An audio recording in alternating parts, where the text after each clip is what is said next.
from the clutch style 2 foot by 3 foot table, which is widely used like with beginner welders, fabricators. We're going to be talking about how to make it with just a drill, a 5/8 bit, circular saw, and metal blade. Alright, so you guys know I'm kidding by now. Today we're going to be using the Langmuir XR Crossfire plasma table, the 4x8 table with the Hypertherm setup to make a DIY, bigger, badder version of this so I can put bigger projects on it, heavier projects on it. This is a good table. It's just really, really small. So we're going to be building a 3 foot by 4 foot instead of a 2 by 3, which is a little more room, a little more heavy duty. This table's a little bit low, so we're going to be making ours about 40 inches high. And this table's a little thin, like 3/16, we're going to be going with 1/4 inch. Other than that, we're sticking with the stock size holes, the 5/8 holes. And we're going to make our own tooling. Alright, here we go.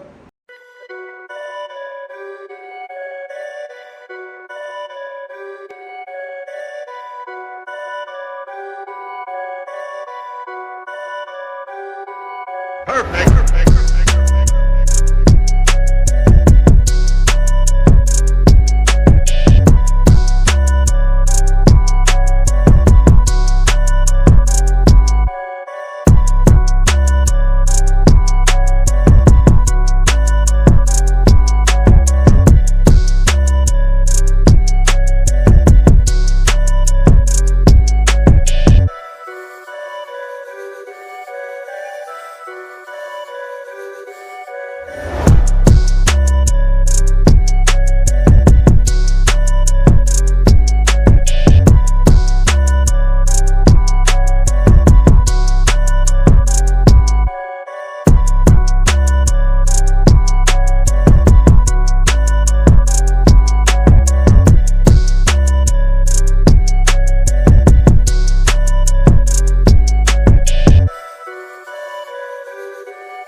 You've probably seen me stick this in the holes throughout the video, and you've also probably seen me stop the machine and check the hole size, looking at tolerance throughout the video, or to make sure that my curve and everything's staying where it's supposed to be. This one top piece right here was 667 pierces, and when you have that many pierces, you want to stop periodically and check your curve size, make sure you're not getting any wider, wear and tear on your electrode. And the top of the table, alongside of the tables are done. We're getting ready to cut the cribbing that goes underneath and the short sides of the outside of the table.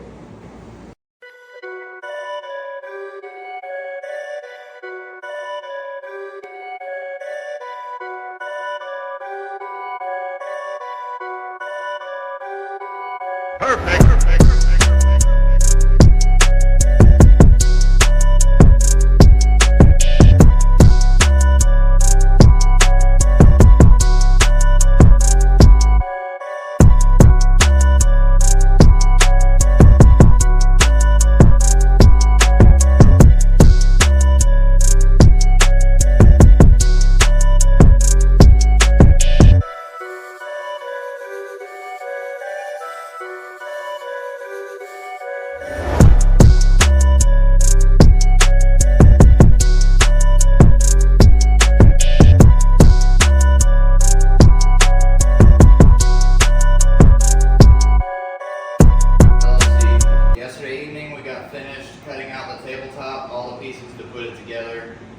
Today we're going to clean them all up, get all the edges ready to get it welded, get the dross off. This metal's fairly clean. You guys probably noticed where you've seen maybe 4 cut errors from the torch height going up and down. I believe that's from water being in my air, so I went ahead and ordered a air dryer to go with the maze that I already have installed. That works really well. Yesterday I got 870 pierces before I started having any issues with water. This is the electrode from 870 pierces, which is pretty good. So it's doing really well. The stock cut chart doing really well at 47 inches per minute on a 1/4 inch. I might want to step it up next time to the production level, which I believe is around 73 inches per minute, just because this took 2 hours to cut out. Other than that, we're getting ready to move all this stuff outside so I can grind all the edges and get it ready to weld. I'll be right back with you. Cleaned up, ready to be welded. Cleaned all the areas, even on the table. That's going to be welded, so there's no mill scale or anything. So I'm going to go ahead and be right back with you guys in a minute once I get all this put together and get it ready to weld. Alright, so I've got it all set up, put together like a puzzle. These things aren't the easiest to get aligned and put together. I grabbed some old bracket straps to help keep the sides on and keep it square while I weld it out. I'm using the Rebel 205 IC by Esab. I've put a lot of hours on it and it works very well for me as far as TIG, stick, MIG, any of it. I'm also trying a new pair of gloves. The Black Stallions usually use the Cayman style gloves, which I've loved for almost 2 years now, but they were out of stock, so I ordered what they had available. So today we're going to try these Black Stallion gloves, the 1611s, which are quite a bit heavier than what I like to use. Alright, so here we go.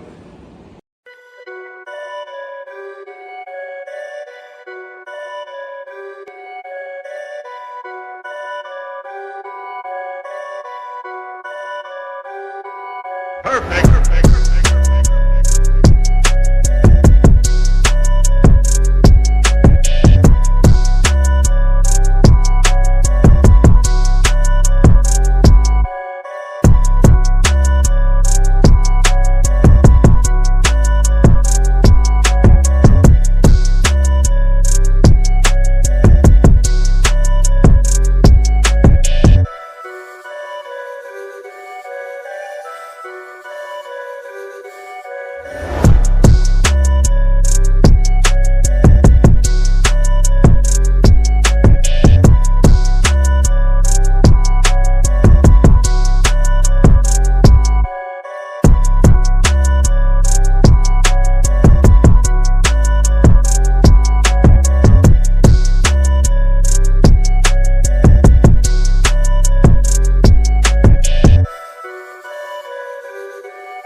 Alright, here we go, another day of working on this table. Got me some of the 5/8 peg to put in here, make sure everything worked out good. Most people don't weld these tables all the way out, but I did.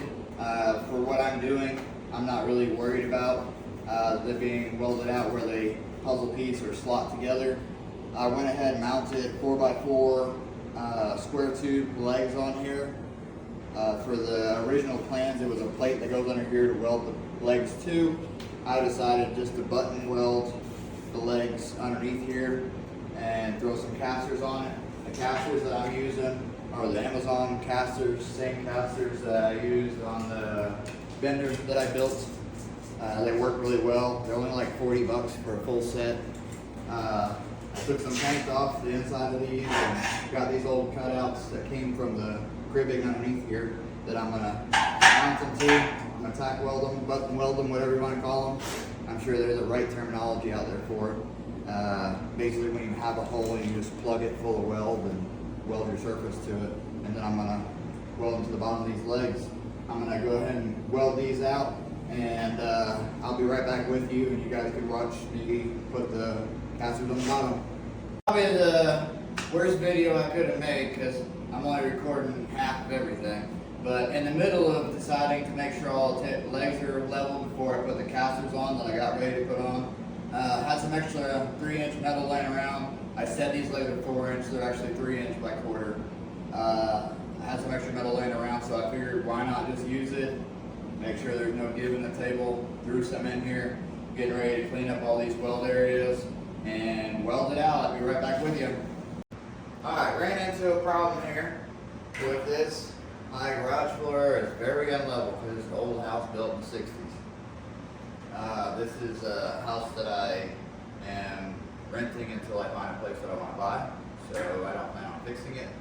So my fix to the solution was to shim underneath the table, get it level, and then put everything tacked together so you guys could watch me weld it out. Here we go.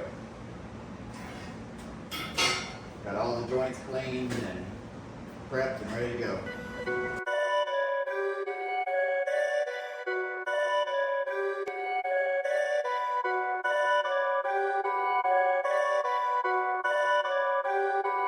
Perfect.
As you can see, I had to turn the welder down a little bit because when you're welding beveled metal, when you're welding beveled metal, all these areas are pretty beveled. You've got quite a bit of gap to fill in. So I had to turn it down so I didn't get too hot, especially when I did the overhead. I'm using 035 on the Esab 205 IC. Really good welder. Lately I've been trying out the smart function, the smart MIG function, and so far I'm pretty happy with it. So I'm going to go ahead and flip this over to where I can get the top side of these 3-inch round tubes, and I will come right back. Alright guys, we got it flipped over almost 500 pounds over, and now we're going to weld out the top of these 3-inch tubes. Perfect.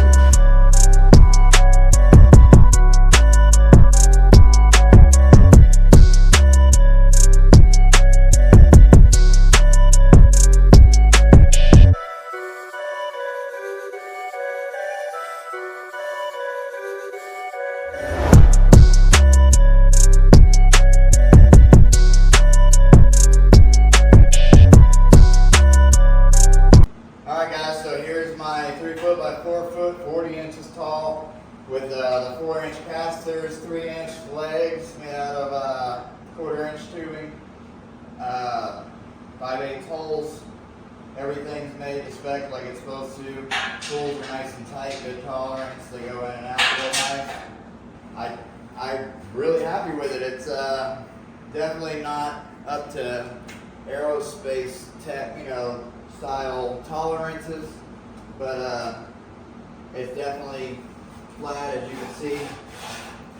So, I mean, it's heavy duty, made out of a 1/4-inch plate, all cut on the XR table with a Hypertherm. And I don't know if you guys seen, but you probably seen me using the tip dip for my welder. You can find this on Amazon. Helps with splatter, helps keep your nozzle from getting all clogged up with little BBs and slag and stuff. Again, that's cooter snot just for the tip. You can find it on Amazon, check it out. This jar has lasted me quite a while. It just coats everything real nice, stops things from sticking. You can also apply it in areas that you're gonna weld and weld over it. Other than that, I'm excited to see how this works out and get my first project done on it.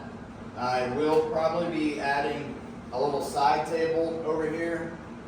Maybe sticks out about 8 inches to put my vise on. I thought about getting one on the opposite side to put my drill press on. I'm not sure if I'm going to do that yet because it's kind of bulky. I might just make it a ground mount. Well, I appreciate you guys watching. Sorry for any of the noises you hear, like welder, sound like a jet plane taking off when it's cooling. At least I know it's cooling. My videos coming up, I'm sure will get better and better as I make them. If you guys have any questions or can give me any advice on things that you would change or that I maybe should try and change, go ahead and leave it in the comments, send a message.